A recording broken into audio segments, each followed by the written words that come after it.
नमस्ते दोस्तों, welcome to सुमुक channel. यहाँ मिलता है फुल फन, कॉमेडी और कार्टून्स।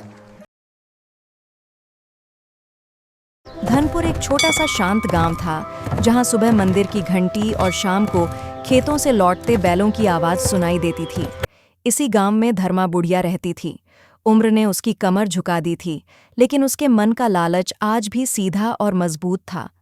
उसके घर में अनाज के भरे कोठार थे, जमीनें थीं, फिर भी उसकी आंखों में कभी संतोष नहीं दिखता था। वह अक्सर खुद से कहती थी कि जितना है वह कम है, अगर थोड़ा और मिल जाए तो उसका जीवन सच में सफल हो जाएगा। जब किसी किसान की फसल खराब होती या कोई परिवार कर्ज में डूब जाता, धर्मा बुढ़िया सबसे पहले वहां पहुंचती, मीठी आवाज में मदद का वादा करती और बदले में जमीन या घर अपने नाम करवा लेती। गांव वाले उसके व्यवहार को समझते थे, लेकिन मजबूरी में चुप रहते थे। धीरे धीरे उसका धन बढ़ता गया, पर उसके मन की भूख और गहरी होती चली गई। गांव के पीछे एक पुराना जंगल था। लोग कहते थे कि वहां कभी साधु जादूगर रहते थे और जंगल के बीच एक जादुई कुआं है जो इच्छाएं पूरी करता है। बुजुर्ग चेतावनी देते थे कि वह कुआं संतुलन मांगता है और लालच करने वालों को सजा देता है।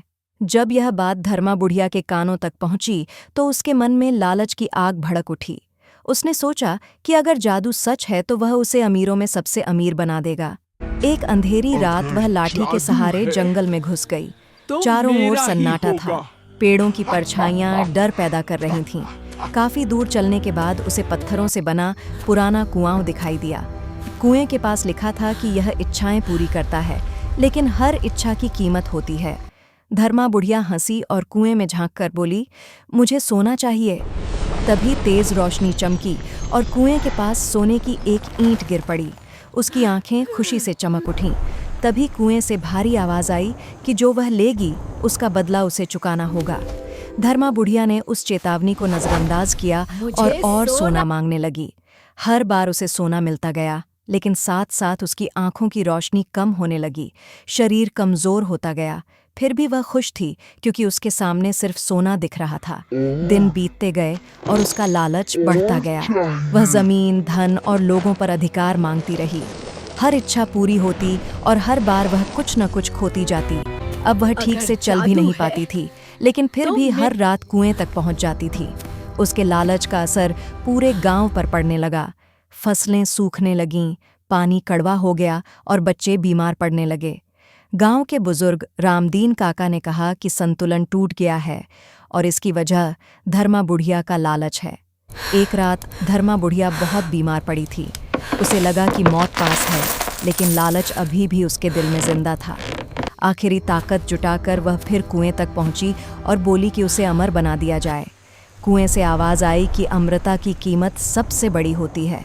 धर्मा बुढ़िया ने बिना सोचे कहा कि उसे सब मंजूर है।